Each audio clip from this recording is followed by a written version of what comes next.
এখানে একটা জিনিস লক্ষ্য করার, পশ্চিমবঙ্গের প্রশাসন এতটাই দুর্নীতিগ্রস্ত যে চোখের সামনে ঘটে যাওয়া এই রকম বেআইনি কাজকর্মকে বন্ধ করার কোনো প্রচেষ্টাই করছেন না।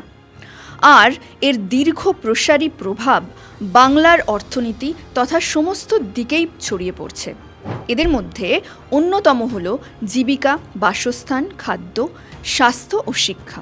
চিন্তার বিষয় হলো কেন্দ্রীয় সরকার দ্বারা ভারতে এনআরসি সিএএ প্রয়োগ করার পরও এই অনুপ্রবেশ ঘটে চলেছে। খবর পাওয়া গেছে যে শুধু আমাদের সীমান্ত পার্শ্ববর্তী রাজ্য পশ্চিমবঙ্গ নয়, বাংলাদেশি অনুপ্রবেশকারীরা সুদূর দিল্লি অর্থাৎ ভারতের রাজধানীতে পৌঁছে গেছে অবৈধভাবে এবং সেখানে রীতিমতো জীবিকা নির্বাহ করছে। সম্প্রতি দিল্লি পুলিশের এক অভিযানে এই তথ্য উঠে এসেছে যে অবৈধভাবে ভারতে আসা, বেআইনিভাবে ভারতে বসবাস করা 92 জন অনুপ্রবেশকারীকে তারা গ্রেপ্তার করেছে।